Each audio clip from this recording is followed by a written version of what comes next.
Guys, welcome to the I Love CVille Show. It's Jerry Miller. This show is going to be hot, baby. We got a local celebrity in the house in Corbin Snow. You catch him on the radios on Saturday morning. One of my favorite things about doing shows with guys that have media experience, it just goes so easy back and forth. Corbin Snow, of course, is the president and owner of Snow's Garden Center. We're going to welcome him to the program in a matter of moments. Very excited for that. I want to thank some of the fantastic folks that make this program possible.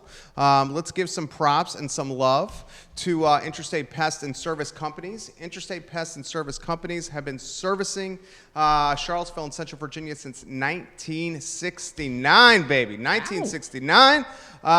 We're so excited to welcome Intrastate Pest and Service Companies to the show, and we're glad to be their advertising agency of record. Judah Wickhauer is the man that's directing this program. Judah, check that stream for me, sir. And let's also give some props to Scott Wagner of Scott Wagner Chiropractic and Sports Medicine. Dr. Wagner, changing people's lives through chiropractic care, sports medicine, and physical therapy. Our company, V&V Brands, very proud to be their advertising agencies of record and support two fantastic businesses. I think what we need to do is we need to welcome Judah with the studio camera, Corbin Snow, to the program. And say, Corbin, first, you looking sharp per usual. How are you, homie? Well, dude, I've been noticing how you've been dressing lately. You've kind of started sharpening it up, dressing it up a little bit, so I thought I'd match you.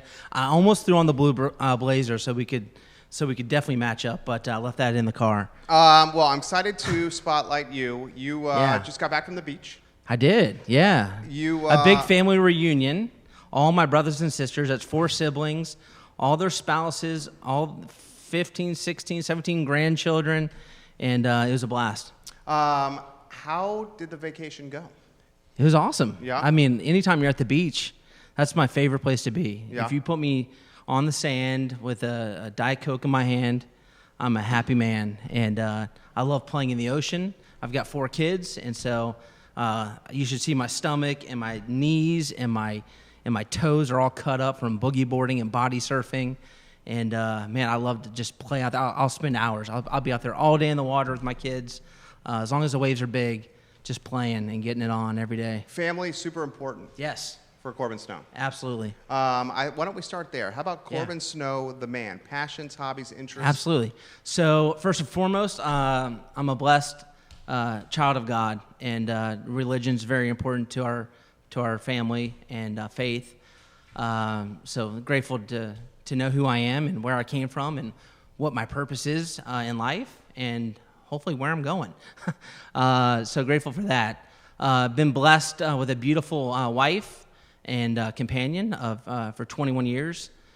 We met back in the day out in Provo, Utah. And if we have time, I can tell that story. I can't wait to hear that story. Okay. Can I interrupt you? Yeah, you want to hear it? I want to hear that All right, story. Let's go. She is gorgeous. She is gorgeous, right? She definitely married way up. Catching. Do you have a picture of us? Judah, do we have a family photo? Flash a photo. Okay. Go to his Facebook page. I'm still trying to figure out what she saw on me. This broke. I don't even think I had. Kicked your coverage. Is what you're saying. I'll tell you. Yeah, absolutely. And most of us do, right? We marry up, and thank goodness. So it's the summer of 1997.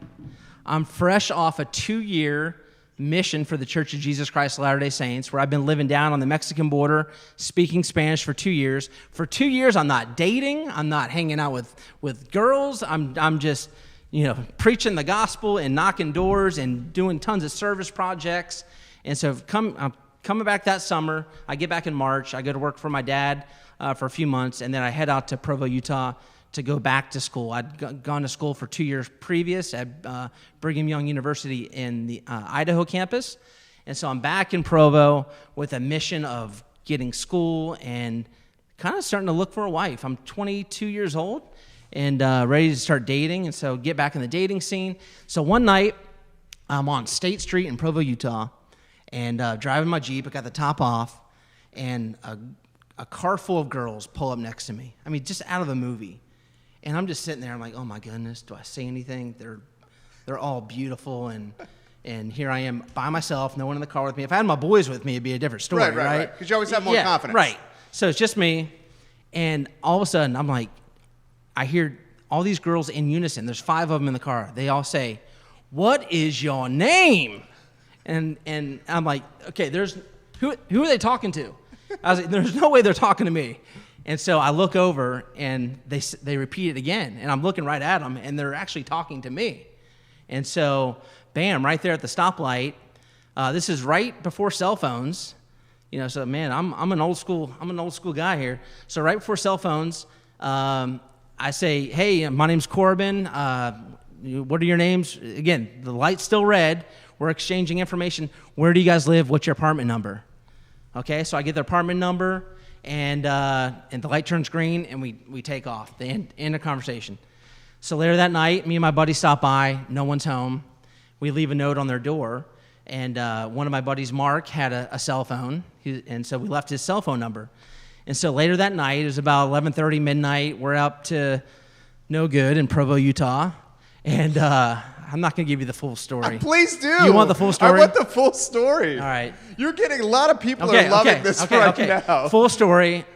I've changed my life since this story. Okay. So this is right about the time of the show Jackass on MTV. Oh yeah. So they were doing all sorts Steve-O. of crazy Steve-O Yeah. and that whole group. So they had this one little episode where they put people in shopping carts, and they would take those shopping carts and they kind of ram them into curbs. And they go shooting out. Yeah, people go shooting out into the bush and stuff. So we thought we'd try that. Okay. So I'm driving the Jeep. I was the innocent bystander. I didn't know what they were doing. I'm driving the Jeep, and my buddy's in the shopping cart, and my other guy's holding on to him, and we run him into a curb. And he goes flying. Good times in Provo. Not much going on in Provo, Utah. Right. So we're making our own fun, and all of a sudden, all these cop lights are just all on us. And cars, it was like SWAT team, Provo, Utah, saw us do this, and they're all jumping out of the cars, spotlights on us, drawing guns. No way. Drawing guns, running up to us, hands in the air. So here we are, there's 5 of us packed into the Jeep, all of our hands are in the air, and what happens? The cell phone rings. Stop. The cell phone rings. Okay. And we're waiting for these girls to call us back. So all of our hands are in there, and Mark, my buddy, he's like, "Dude, I think it's the girls calling." Yeah. I was like, "Dude, well, put your hands down and answer the phone." He's like, "Dude, there's a gun on me." So he carefully reaches down, picks up the cell phone, and says, "Hello." And it was the group of girls calling. And said, "Hey, what are you guys up to?" He answers the phone when the guns are drawn on him? Yeah. No. Dude, they were hot. And the cops, what did girls, they say? Dude, the girls were good looking. Yeah, I know they put up a photo of his wife right now. He's got a photo. You got to take a bullet for that, man. I know you do. So he gets the phone in his hand, and he starts, "What are you guys doing?" They're like, "Oh, we're being arrested right now." And in the background, and my wife tells a story, she's like, "Hang up the phone. We don't want anything to do with these guys. They're getting arrested." So long story short, we didn't get arrested. We got let off with a stern warning, and we headed right over to the girl's house. And we get to their apartment, and there's all these football players there, all these guys they had called over because we were coming, and they were afraid of us. And that's us. You might be wearing the same shirt. That's a Vineyard Vines. This is polo. That's a polo. Okay. I know my shirts. I'm a shirt guy. I do like blue. I've got 100 shades of blue in my closet. So anyway, we meet that night, and she had a boyfriend at the time. She was dating a football player that was at Kansas. What position? He was a big lineman. Get out. Yeah. Okay. Yeah. So and you charmed her. I don't know what I did, man. You're a charming guy. I'm just me. So he goes back to college in the fall, and so this is a couple weeks later, and I ask her out, and so we go on a date. We go up to Salt Lake City. And we just hit it off and had a connection. And we started dating exclusively. She would say it was immediately. I think it was 2 or 3 months. Okay. But anyway, we start dating. And let's see. This story can go on forever. But anyway, long story short. You have 4 beautiful kids? 21 years later of marriage. And 4 children, all from a traffic light on State Street in Provo. In a shopping cart? In a shopping cart. And some police and some guns. Yeah. That is a good story. So that's a true story. That is a wonderful story. That's it. That's how it went down. How would she tell it? Would she tell it the same way? Actually, the best are my children. Yeah. They reenact it. They do? With the shopping cart? They skip the shopping cart and the cops. Okay. But just the whole like pulling up to the light scene, and like my daughter and my two daughters would be like, "Hey, what's your name?" And then my sons would be like, "Hey, what's up? I'm Corbin." So, Colette Skeen Massey's giving you some props. Corbin, what's up, you're Colette? Super cool. Dan Pettit from Real Estate 3 says, praise God. Good to see you, Corbin. You're getting a lot of props on the feed. Eric Darm says, I absolutely love the Snows. Give it a like and share on any of the feeds that you're watching. Stephanie Wells wrote, hey, Corbin, I'm so excited to watch this show. Thank you, Stephanie. Stephanie's the best. She is. Great generations family company. For their family business. Yes, they're crushing it. 4 generations. Yes, 4 for generations. Your family business. Show us yours on that topic. Yeah. So the company was started in 1912, the spring of 1912. That's awesome. It goes back to my great-great-grandfather living up in Binghamton, New York, Ithaca, New York, upstate New York, and he takes out a newspaper ad.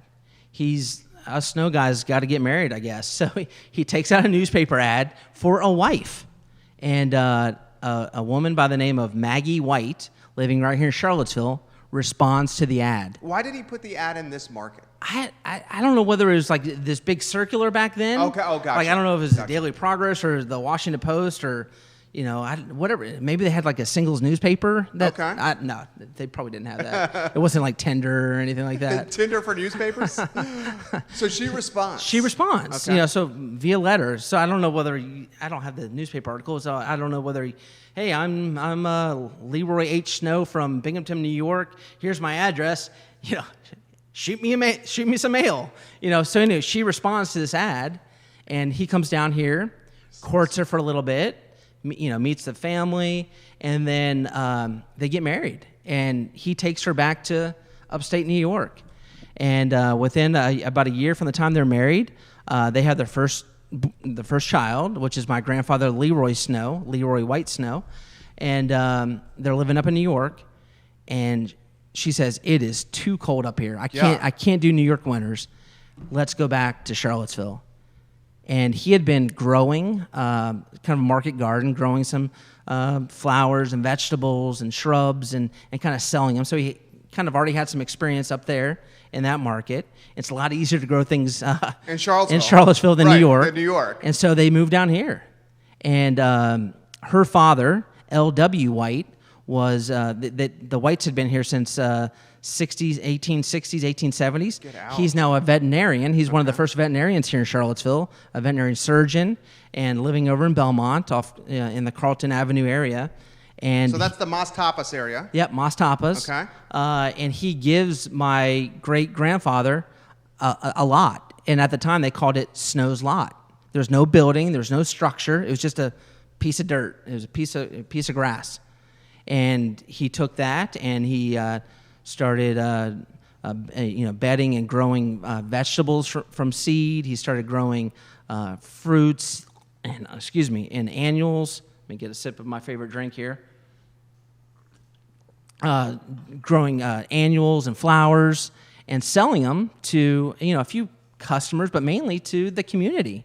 So imagine this city lot with a guy selling flowers and vegetables for people to take home and plant in their garden and grow. And so that's how it started. And then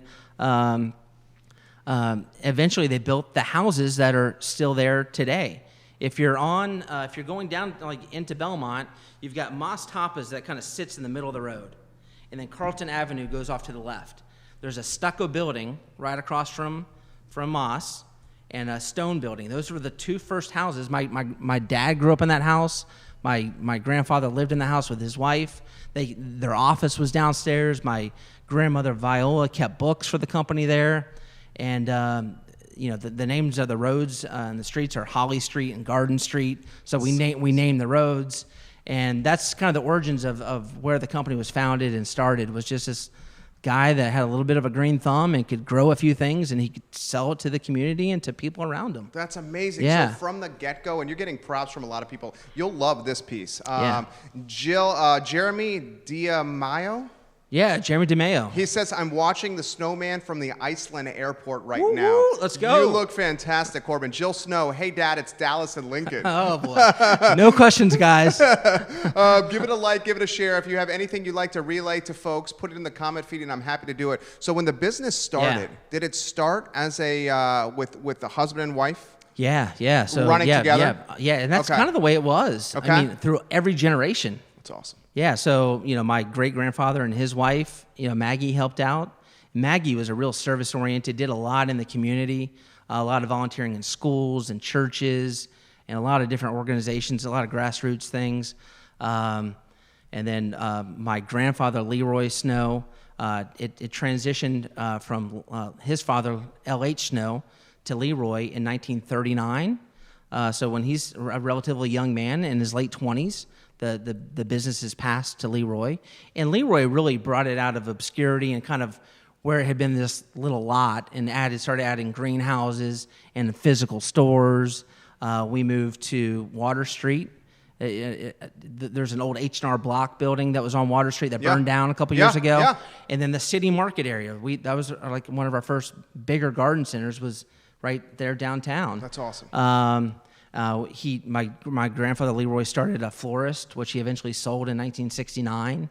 And then he had the foresight to see that he needed more land to grow and to grow the business, all the different departments that were kind of slowly being added. Vertical integration. Yeah, absolutely. So vertical integration back in the 50s and 60s where that word didn't even exist. Sure. Right? Yeah, now we look back and it was genius, right? Right. What he did. Yeah, but so much of business is like instinct and trusting your gut. Right?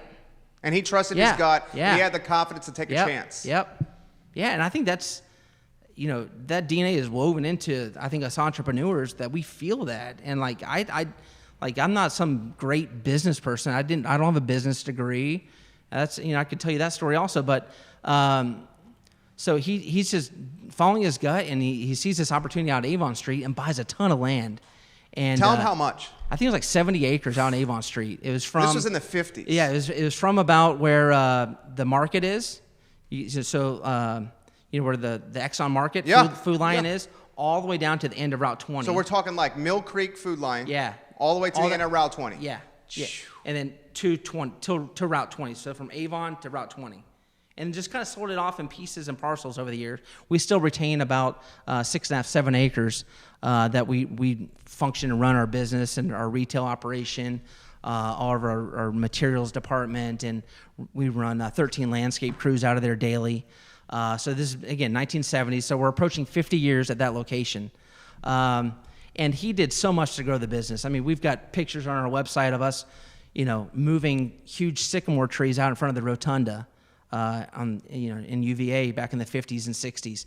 And he would create and build, before they had, trucks that could, pick up and move trees. They were like engineering and designing and creating trucks and welding things together and jerry-rigging things and just doing all these different things. Tell the story. Yeah. And Corbin clearly is a great, charming conversationalist. You're getting a lot of props right now. I'm going to get to these comments, guys, in a matter of moments. Give it a like, give it a share. Tell the story you told me off air about the dynamite. Yeah, so I don't know. This story is awesome. Yeah, so I remember going to H.M. Gleason's. It was an old hardware store. It's probably like one of the only ones downtown back in the day.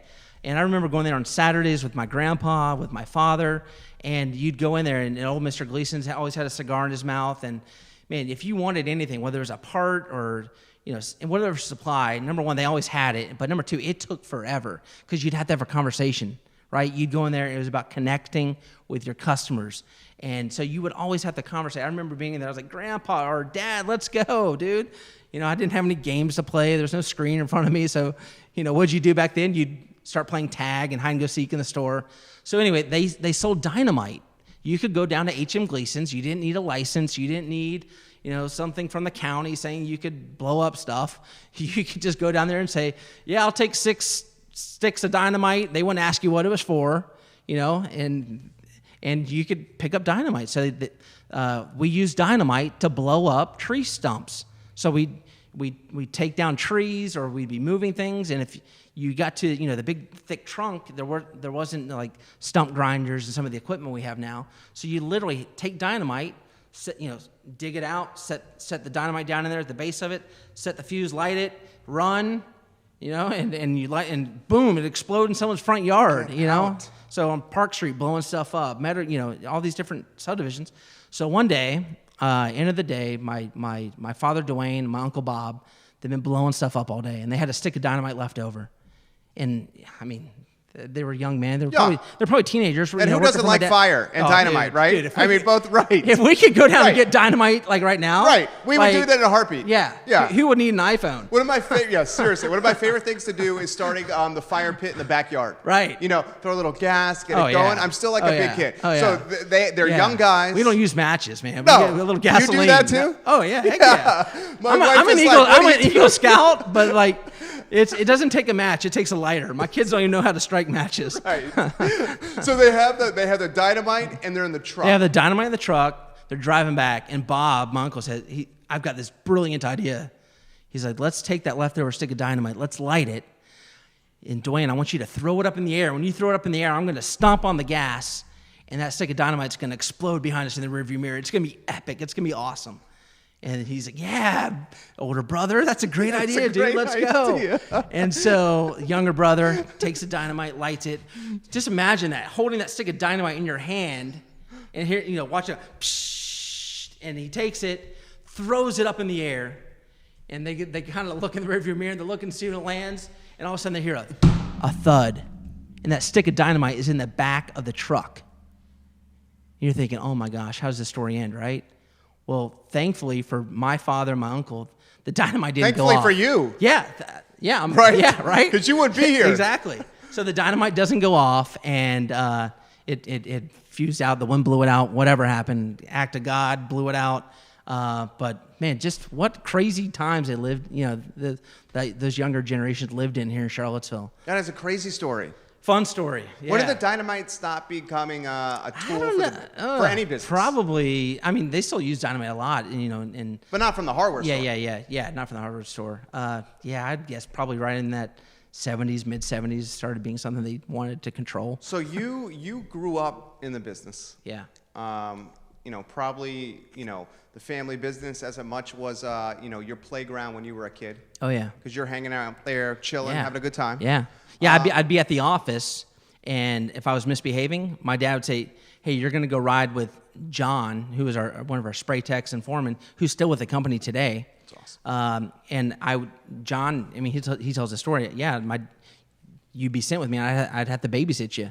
So I'd go on a crew with, at 6, 7 years old, riding around with these, foremen working in the company, and hey, you're acting up in the office, and I was a troublemaker, man. I was into everything. Sure, you're a boy. Yeah. We all were. Yeah, he'd send me on a crew, and then, eventually I started contributing a little bit. There's still stories of me sleeping underneath the truck, and but eventually I learned a decent work ethic. And when did the business start becoming? Oh man, I got to go to work. To like becoming, this is a family business. Yeah. This could be mine one day. Yeah. This means something to me. Yeah, so I was probably, I did 2 years at BYU, Idaho. Okay. And wasn't really focused or driven. Was kind of asked not to come back. Okay. Didn't have the best grades, didn't go to class very often. And that's when I decided to kind of change some things in my life and serve a mission for our church. Okay. So I do that for 2 years. I come back, I work in the business, and I start taking a little bit. Like before, it was always like summer money.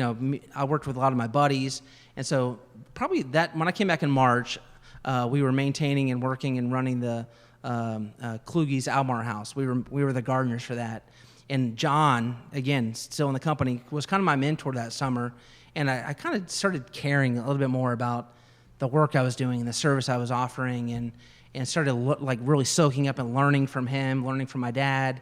But then I go back out to Utah.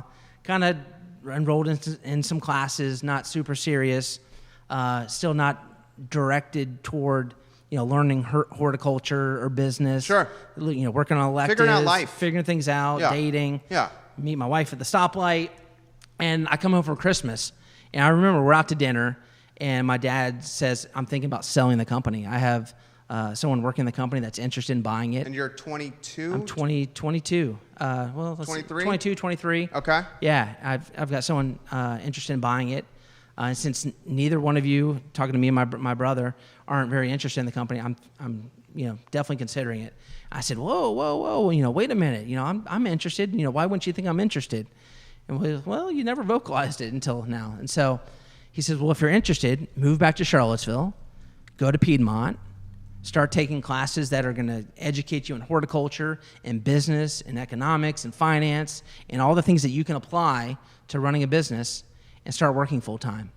And so I was engaged at this point, and just so happened that my wife, who was 19 at the time, her parents were like, whoa, this Corbin guy, he's going to move you to Virginia. No. So we're just dating at this point. We're not even engaged. They were kind of putting the brakes on the relationship. Hey, we want you to move back to Pennsylvania. And so she tells me she's moving back to Pennsylvania. Well, I was like, well, if you're moving back to Pennsylvania, I'm moving back to Virginia. I've got this great opportunity to work in the family company. I can go to school there. And so we both moved back together. So her parents' plan, mom and dad, if you're listening, I'm sorry, their plan was to kind of separate us by moving us 3,000 miles apart. I'd stay there in Utah. She'd go to Pennsylvania. Anyway, long story short, a lot of stories. I come back to Charlottesville, start working full-time, start taking classes, horticultural classes, design classes, business classes, finance classes, and do that for about 2 years. Wow. Instead of worrying about a degree or a certificate or, just piling as much information as I can into my brain to help me run a business. Sure. And so that was in 1997, 1998. So you're like 26? No, I'm still 23. Okay. So I get married that next summer, 98, and in 2003, my dad retires. So 5 years later, at 28 years old, I feel like I've got the stuff to run a business. 28 years old, Yeah. you take over as the fourth generation. Yep. A lot of people counting on you Yeah. to pay their bills, Yeah. feed their kids, Yeah. pay their mortgages. Yeah. What was going through your mind? Yeah, I mean, Were you scared? Yeah. Well, I had two partners at the time. Okay. I had two fabulous partners, my brother and Scott Price. Okay. Which definitely, Scott was a little bit older. Great, again, a great mentor, a great designer, a great person. Grew up and kind of knew the area, kind of helped us. But we worked as a team, and eventually I bought out both partners.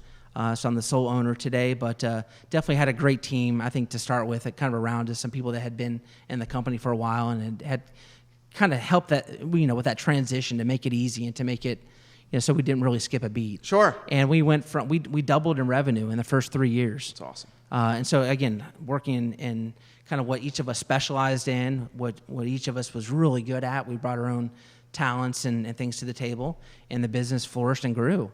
And it was going awesome until the recession hit. Sure. So was that 08, 09? 08, yeah, Okay. 08, 09. And we Okay. saw, revenue, almost cut in half on the retail side. Get out. So you can't really forecast that. Sure. One year you do X and the next year you're doing half that amount.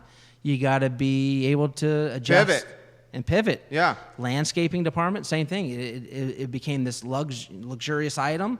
People installing landscapes and patios and hardscapes and all these wonderful things. All of a sudden, that revenue went down about 50%. So how'd you pivot? So we pivoted to commercial maintenance. Nice. So maintaining hotels, apartment complexes, business parks, retirement communities, HOAs. Yeah. And so we had all the trucks. Yeah.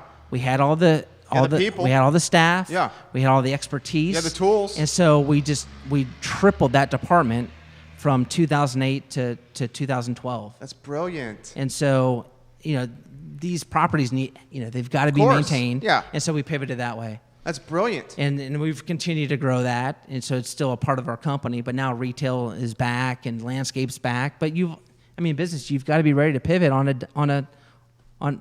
dime, on a moment's notice. You've got to be able to adjust. And we changed some things internally in the company to run tight and lean. And you came out stronger and better than ever. Yeah, we didn't lay anyone off. Yeah. We may Good have for you. cut some hours back, but we were able to keep everyone employed but yeah, you just got to be able to change and be adaptive to the economy, to the environment. What things are being thrown at you. So what's going through your heart and your brain and your mind and the feeling of vulnerability and the stress all these people counting on you. Yeah. 2008. Yeah. You know what is hitting the fan? I think that feeling as a business owner never leaves. Right. Even in good times, right? So even these last couple of years have been really good. It's been a great 5 years. I bought out my last partner about 5 years ago, and we've been so blessed with just great retail growth. Our crew, we're running 13 landscape crews. We have 5 landscape designers. We have a full-time architect on staff. Just a great team. They're all listening and watching. They are. They're commenting on the feed. They're watching They're all now. back in the office watching. They're not working right now. Love you guys. You're all great. I told them to take an hour off, order some pizzas and ice cream on me. But no, they are watching. Yeah. I've been blessed with just a great staff and great individuals that are extremely talented, and it's just amazing to have people that you feel like they're invested as much as you are. Family. Yeah, and they care. Yeah. And they care about the service. They care about the quality of the product. They care about taking care of the name and the legacy.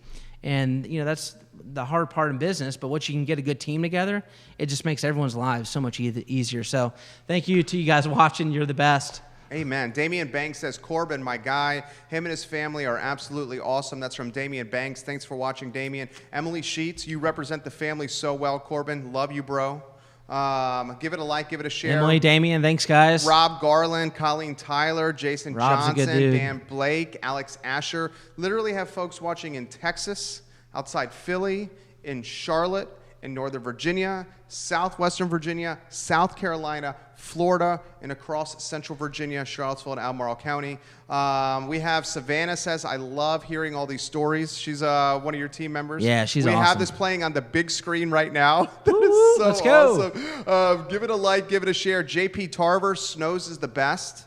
Thank you, JP. Give it a like, give it a share. Let me throw this to you here. Yeah. What are some of your favorite aspects of being the president and owner of your business? You obviously love the human connection. Yeah, I love the human connection. But I think from an early stage in life, like that entrepreneur spirit of what I put in is what I get out. And I love being responsible for, the destiny and the direction of where the company goes and how it's grown. And, I had a goal. Man, you've got to have goals. You've got to have 1 year goal, 3 year goals, 5 years goals. And you got to be updating them constantly. But one of my goals 5 years ago was to add another location, and we're getting ready to do that. My goal 10 years ago was to pay off all the debt that the company had, and that's been achieved. And so, man, as you start setting goals and achieving the goals and seeing the direction that your company's heading, and just the team that you've built and you've gathered around you to kind of take it to the next level, there's nothing more rewarding as a business owner than to accomplish that and to achieve that and to know you're staying true to your roots and to the legacy that you've been left with, as a 4th generation business owner. Means a lot, and that's something I think about every day. The logo on this hat. It's a cool logo, dude. That's a Schumart oak. So oaks you think of an oak tree, you think about reliability. Withstand the test of times. Well, my grandfather was actually was killed in 1984, and the city planted a Schumart oak tree in his remembrance on 250 on Memorial Drive in front of McIntyre Park. And so, a lot of people don't know why that tree's there and why it's, if you look at it, you can actually see the oak leaves on it, but it's to remember my grandpa. I love it. It's to remember who we came from and what we do and why it matters daily. Do you you have 4 kids? Yeah, I've got 4 kids. Do your kids appreciate the significance of this business yet? They're young. Yeah. So, and I'm asking as a dad. They're 16, 14, 9, and 8. Okay. And I don't, maybe to some degree. Okay. Every Saturday, if I can still drag them, they go to the radio show with me. That's awesome. Just like my dad took me. Yeah. All through my young years. Just like his dad took him. All 4 to the show? I usually go in waves. Whichever one needs a little extra TLC. Got it. Gets to go with Dad on Saturday mornings. Okay. So, it usually consists of, one work thing, one fun thing. We'll go to the radio show. We'll go out to get breakfast. Maybe stop by 5 and Below, give them a little special treat. Love it. But yeah, I don't know maybe if they have the appreciation. They're definitely, appreciative of the company and But we have this conversation all the time, hey, who's gonna be the number 5? Who's gonna be the 5th generation? And I don't think you can really prepare and plan for it. It's just something that just kind of happens within the individual, kind of organically, and as they're on their path and figuring out things in life, it'll just be something they figure out. And whether it goes another generation or if it doesn't, I think that it doesn't really matter. Does it matter to you? Yeah, I mean, not really. Okay. I mean, if it goes another generation, it'd be great. But I just, you get to the point you just want your kids to contribute to society and be good people and find something that they're passionate about. And so maybe I'm passionate about business and real estate and developing and people, and maybe their passions will be different than mine. And I think that's okay. I think initially I was like, oh man, trying to kind of force things at a young age, of pushing kids into commercials and pushing kids into the radio show and trying to get them to talk. And they're probably all listening and watching right now saying, yeah.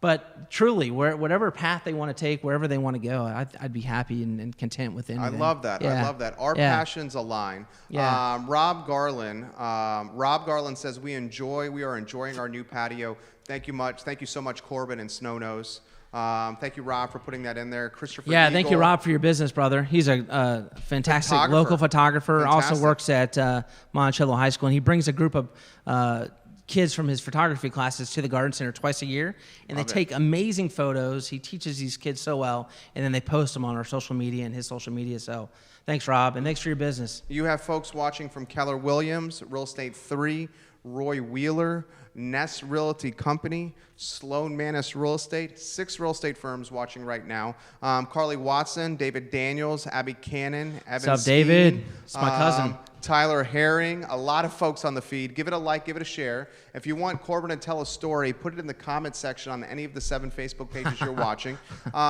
Your passions, my passions align. Yeah. I'd love to discuss love real estate. Yeah. Love. I've watched you with a lot of the realtors on the show, and Michael Guthrie. Yeah. Michael Guthrie's been like a good mentor to me. He back in the day, we had the radio show on WINA. Yeah. I was there for his first show that morning, Really? and I remember his nerves and how excited he was to do the show. And now he's like this old seasoned vet, right? Gosh, he's like winning award-winning. awards. Yeah. Yeah. And just someone tag fabulous. Michael Guthrie. Let him know we're giving him some props. Michael Guthrie, Guthrie's you're a great good guy. man. But real estate, not to get too far off topic, but what a great vehicle for building wealth. And we were married in '98. And you have dreams of when you get married of this, beautiful house and white picket fence, and you're gonna have all this land. And I remember like going to market and trying to find our first home, and we couldn't afford much. Our budget was about $100,000. And back in '99, you could get away with a few properties for $100,000. So we bought this townhouse off of Rye Road and on Town Lane, across from like Penn Park. And it was a 3-bedroom, 2.5 baths. It was 1,400 square feet. We were the end unit. We had a little yard. And it's all we could afford. But we got in it. We lived in it for 4 or 5 years. You're thinking, hey, I'm buying this house. I'm going to be in it for 20 years. When you're buying, Average person moves every 7 years. Yeah. Well, we're right on par. We're probably a little bit ahead of that. So we buy it, and then instead of selling it, we kept it. We kept it as a rental, and then we found a new community that we like, a little bit bigger lot out by the airport. They were developing Deerwood right behind the Target was going in. So we get this, again, for kind of first ones in that community. We buy, we go to sell, we don't sell it, we keep that as a rental. And we kind of follow that, through strategy. 3 or 4 homes. Yeah. And again, it wasn't anything on purpose initially. It was, hey, let's get into a home. But I think some of that entrepreneur, some of that real estate, some of those real estate genes that were passed down from my grandpa were kind of showing up and living in my DNA. And it's just been kind of a formula we followed is real estate. And then we ended up selling everything 4 years ago when we custom built and designed a house with Dobson Homes. Tommy Dobson's another amazing guy, great local builder, building fabulous custom homes. And we kind of sold everything out to build our house that we think we're going to be in for. From the pictures, it looks gorgeous. It's got a basketball gorgeous. court. Yeah, we got a basketball court. Yeah. It's got the Virginia logo. Yeah. It's got. We're still waiting balled for up, that 5-on-5 entrepreneurial Let's go. entrepreneurs, Let's business do it. owners Let's do matchup. it. Let's go. That would let's be sick, Let's dude. set it up, man. That would be Little really 3-on-3. sick. Get Damian Banks. Damian Yeah. does a lot of stuff with basketball. BCBA. Yeah, maybe Damian can hook up a little 3-on-3 tournament out of my house. Yeah. And get a food truck out there and have a good time. We have Raise some money. Do some charity work. I love it. I love it. So our families followed a similar path with the real estate piece. Where I'm going with this, Ray Cadell says, I'm a huge fan of your radio show. Oh, thanks, Ray. I'll throw this, Bob Shotta, welcome to the show. Let me throw this to you here. Yeah. You just scooped up a fabulous property yeah. on 151, Route Yeah. 151. Yep. Show's yours. Yeah, so Route 151, everyone's familiar with kind of what's happened out there. You've got some just fabulous breweries, wineries, different venues. You've got some amazing restaurants out that way. I grew up, Western Albemarle County. Went to Western Albemarle High School, and so the only thing you ever used 151 for was to get to Wintergreen. But now it's just, man, you wouldn't believe the traffic and the business. It's booming. Yeah, absolutely booming. So I've been watching and looking for real estate for a second location for about 5 years. That was part of my 5-year plan, and so I'm always on MLS. People ask what I do for a hobby at night. I'm scouring MLS. That is literally what I do. Yeah. I love it. I'm on that. I'm on Zillow app. I'm on MLS, and I just love. If I go on vacation, I'm on Zillow looking at that locality. Yeah, right. I'm on comps looking at. You're like, I'm Virginia spending Beach, this much Nags for a Head. hotel. Yes. How can yes. I offset this? Right. Right. Yeah. And then I'm going to rent it 48 weeks a year and have 4 weeks free for my family. Yeah, exactly. Yeah. So that's kind of like my little. It's like our little fun. It's our game. Yeah. It's our passion. Yeah. So anyway, this farm comes on the market. And it had been on the market about 3 years ago, but then it went off the market. I'd driven out there, was going to knock on the door and talk to the business owners. It was a bed and breakfast being run by this couple. And but I got in the parking lot. I ended up just driving out. I was like, I'm not going to bother them. It's off the market. So then it comes back on the market early spring. I'm up late one night, on Zillow, and it had been on the market just a couple days. And I text my realtor right then. I text Doug McGowan, and said, dude, get me in this house. Details. Yeah, get me, and I want to see it tomorrow. So he hooks up with the owners, the other real estate.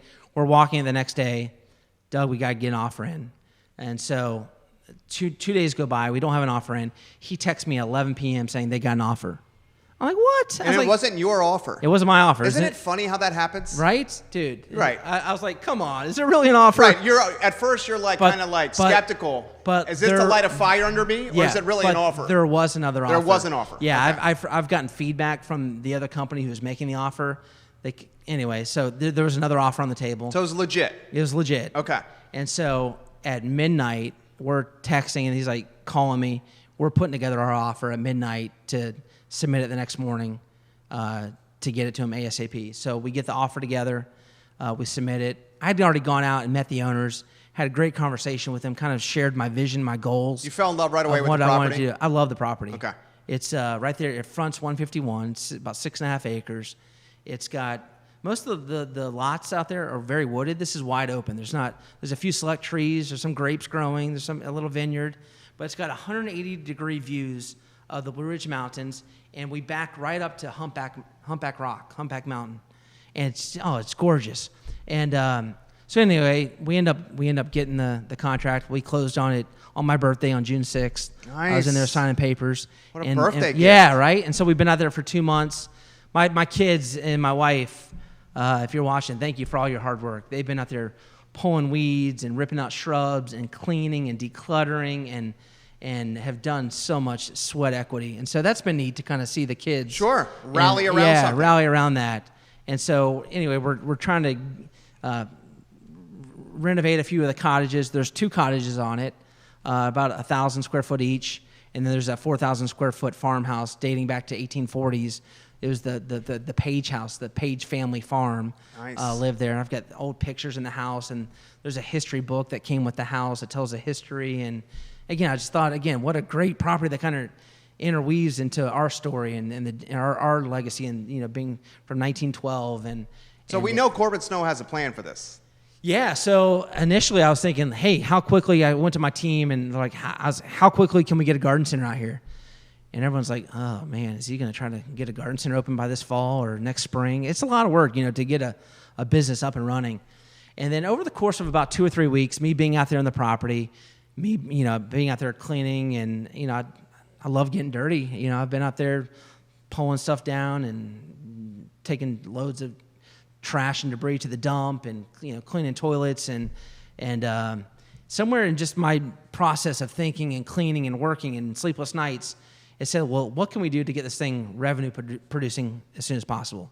I've had a little bit of background with a few Airbnb properties, and so... Your personal properties? Yeah, I had one property that I converted that was just a traditional month-to-month, long lease, long rent. I converted it to Airbnb and quadrupled my revenue. It. I've got one that I'm thinking about doing that. You recommend that? Quadrupled. So who was clean? I'm learning from you. Who was cleaning it after the Airbnb?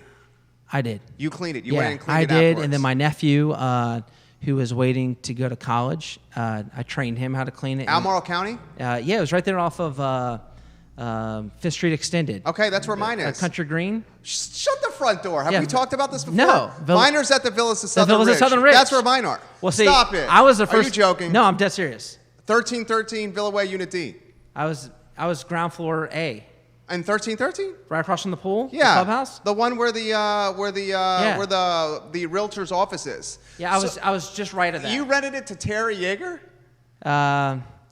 Were you the Super Deluxe Bellagio one? I wasn't the Super Deluxe Bellagio. You know the one I'm talking about? Yeah, I was one over. Okay. So you pull into the lot.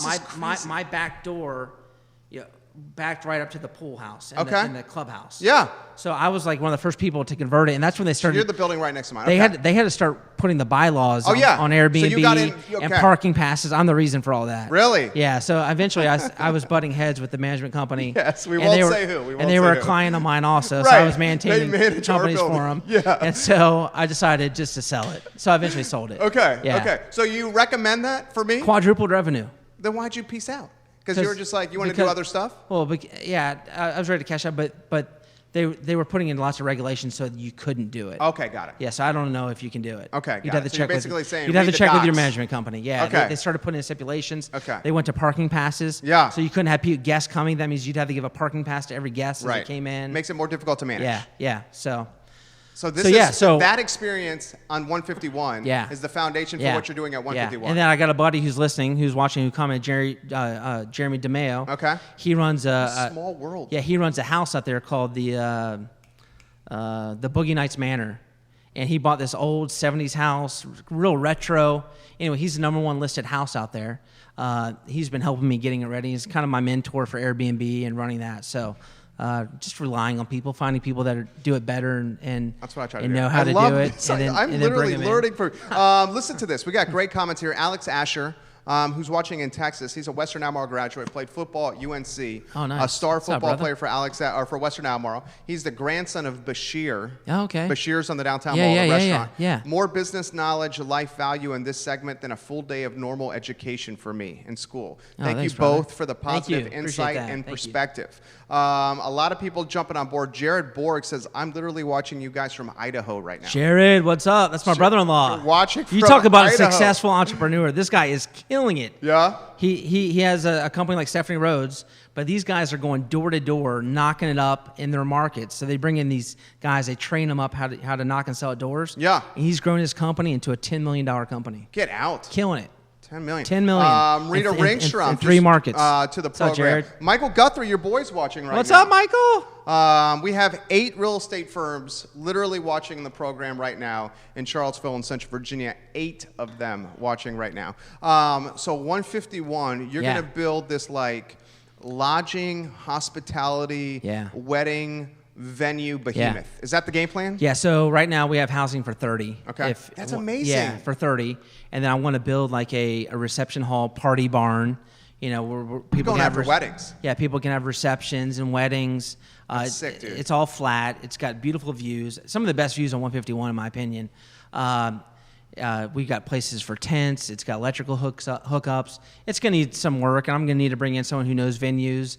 But just what a door this opens to other services. Maybe I move a florist out there, and I'm now, we've got a floral background.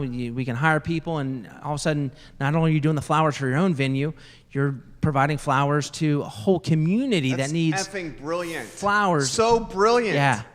And there's no garden center out there. There's no place to buy bulk materials like mulch. Mulch is one of our biggest sellers. You're creating an auxiliary revenue stream, basically a business itself. Yeah. And then you're leveraging the business that's successful to service the new business. Yeah. And in a lot of ways, making this a showcase piece for Snow's. Yeah, we're gonna blow it out. Is that right? Yeah, we've got a master plan in process for developing the landscaping end of it. So we're gonna blow it out with the best work we can do in masonry, stonework, pavers, walkways, patios, outdoor fireplaces, fire pits, paths, and stonework. And by the time we're done with it, it's gonna be. You know how people used to do the home show where you go and set up your awesome landscape display and you tear it down over the weekend?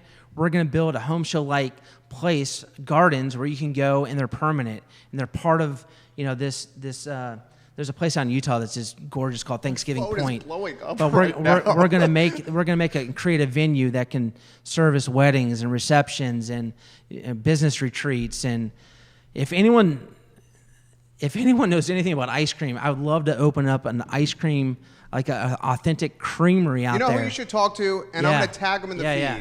Greg Slater, Nest Realty. Yeah. We've had him on the show. Greg Slater is the owner of Crozet. Dude, Crozet Creamery. I love Crozet Creamery. Yeah, I'm going to tag him in the feed. I love me some ice cream. That's like one of my life goals is to get into creamery. Yes. Yeah? Yeah, so that's on the horizon. And I just think what a great venue.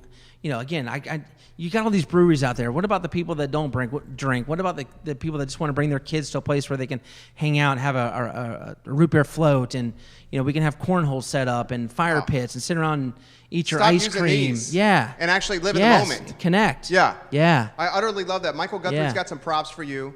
He says, so great to see Corbin on your show. Such exciting news for 150 Fun. Yeah, dude, I like that play genius. on that, Michael Guthrie. 150 Fun. Rosemary Turpin Miselli? Yeah. She says, this is absolutely awesome. Oh, great. Thank you, Rosemary, for listening. Like and share the stream. The show has now been shared 82 times. We're grateful for all you guys sharing the stream. Literally have, from what I see on my metrics here, 13 different states watching right now. And that's a testament to Corbin Snow. JC Masicki. Am I saying that right? Yeah, JC. Welcome to the show, JC. Yeah, thank you, JC. Thank you for joining us. How do you, I get so caught up in the business and the entrepreneur just because I love it. Yeah. How does Corbin Snow spend his downtime in Charlottesville, Virginia? Huge Wahoo fan. Yeah, big Virginia fan. Yeah. You went to the national championship. I was supposed to come on the show the day after the win. And I was like, I was disappointed, but at the same time, I'm like, all right, he's going to the national championship. That's the best, best reason not to come on the show ever. Yeah, so big Virginia fan, sports.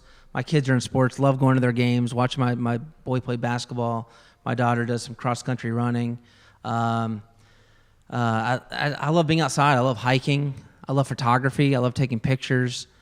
Anything to do with water, swimming pools, rivers, lakes, boating, trips to the beach. Love to travel. Travel a lot. I love to decompress on adventure trips. I try to take an adventure trip a year where I can just go with maybe a couple guys who want to get extreme and do some jungle backpacking or four-wheeling or cliff jumping. And I just love spontaneous. I'm not like a thrill seeker, but just living life. Something that makes you feel a bit young and makes you feel alive. I like hitting that water at 40 miles per hour, jumping off 40-foot bridge, or do something that just wakes me up. It gets me present in my life, and we do a lot of that with my kids. We went and bought $10 tubes, and we've spent the summer on the Rivanna River floating and swinging on rope swings. Love it. And hiking, to the Blue Hole and swinging off ropes and driving up to the Skyline Drive, and nature is just it's so much fun. It's exhilarating. It just wakes me up and reconnects me to myself and to God and just makes me feel alive. You're crushing it. You've already filled an hour, and I'm very mindful of your most precious commodity, which is your time here. I got a couple more questions for you. I always ask this question. So, what do you like? 40? 30. Okay. No, 40. I just turned 44. 44 years 44. old. What is 44-year-old Corbin? Yeah. What's the advice he would give to 24-year-old Corbin? Yeah. I feel like I've taken a lot of risks. I wouldn't be to say take more like business risk. Probably have more faith. Just more faith in people, more faith in the process. Maybe be a little bit more forgiving, acceptable of others. Maybe show a little bit more love, be a little bit more kind. You definitely learn a lot. You get knocked down in life, and surround yourself with good people always, people that love you, that believe in you, that have faith in you, have faith in yourself, have faith in a higher power, whatever that is, and hold on to that. And when the tough times come, and they're going to come for all of us, there's still tough times ahead of for me in my life. Being grounded and rooted in a faith of who I am and who the people are that love me, and just that's what I tell young Corbin. I love it. Yeah. Two more. Yeah. The significance, the magnitude, the importance of the relationship with your wife. Anecdotal, firsthand perspective. Give us something. So she's my best friend. She's been with me through some really hard times. We've been married 21 years, and marriages, they're a lot of fun, but they're a lot of work. You especially in business. Until we had our fourth child, she was in the office daily with me, with babies. All three babies grew up in the office until they could go to preschool and then, kindergarten. And so she finally retired and started taking her work home with baby number 4. Baby 3 and baby 4 came 12 months apart. Wow. We got a set of Irish twins in the house, and that was really tough, having 2 babies. But through it all, we always managed to go on date night every Friday night. We'd have a babysitter. Every Friday? Every Friday night. Yeah, when we were living in Still Meadows, and my neighbor came to me and she said, "I need someone to cut my grass. Would you be willing to barter the grass cutting for me watching your kids every Friday night?" And this is Debbie Gardner. And we said, that sounds like a great idea. So every Friday night, she'd come over like clockwork, and we'd go out to dinner. And just a chance to reconnect. That's been pivotal in our marriage. God is an important part of our marriage. It grounds us both. It gives us an anchor and a foundation to build upon every day. It helps us with forgiving one another, forgiving others. But yeah, my wife... she's everything. Even last night, we're sitting on the front porch, and she's giving me advice on some other. I've got a new role, and I'm going to be teaching seminary to teenagers that go to Western Albemarle High School. That's awesome. It's a volunteer. I was called to do this. I'll be teaching 30 kids that are waking up to be at the Greenwood Community Center at 6:30 in the morning, and I'll be teaching them the Old Testament. I'm sorry, the New Testament, starting in 3 weeks. And so, when you get challenges in life, it's easy to want to turn away from them instead of run toward them with faith and passion. And so that's still something I'm trying to learn. But she's been a rock at giving me the power and the faith to do whatever I'm asked to do. And so I'm grateful for her for that. She is watching right now, has watched the entire show. I am so proud of this man. I am so blessed to be on this journey with Corbin. I am the lucky one, Corbin. Yeah, thanks, babe. Amazing. You're amazing. This show has been amazing. I think you're awesome. Thanks, brother. Appreciate it. I seriously do. I look up to you, and try with my family business, with my wife at home, with our son right now doing payables and receivables. And I know in project management, I know exactly, how tough it is. Yeah. I respect it. I respect everything about you. We will archive. Thank you.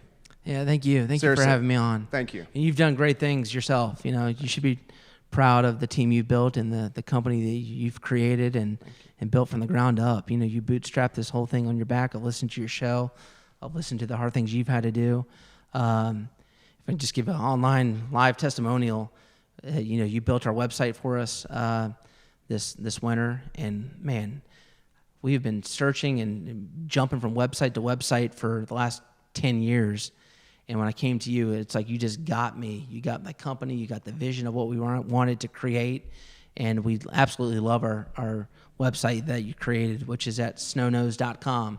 If you want to see what this guy's created, it's beautiful, and your business is great. So thank you, brother. Appreciate you.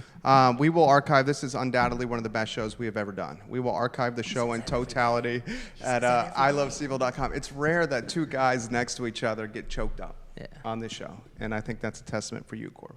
We'll archive the show in totality on ilovecville.com. We're going to take the audio and turn it into an iTunes podcast with Apple and iTunes. That will be done by close of business today. We will syndicate the show in totality for 30 days across the I Love CVille network, daily e-newsletter, 17 Facebook pages, 17 Twitter accounts, and the third largest Instagram in the community. I'm truly grateful to connect with you on the platform, and we close the show the same way. We ask everybody that's watching to please embody the golden rule. Treat other people how you want to be treated yourself. Treat others how you want to be treated yourself, and watch the viral impact it has across our community. Charlottesville needs this more than ever. The Commonwealth, the country, and the world need the golden rule more than ever. We will see you tomorrow at 12:30 with Lisa Green. She is the chairwoman of the Charlottesville Planning Commission, and she's one of the senior executives in Albemarle County with zoning and everything real estate is going to be on our mind tomorrow on the I Love CVille show. Thank you kindly for joining us. Enjoy your afternoon. Brother, thank you, dude. That was awesome. Appreciate you. Appreciate you.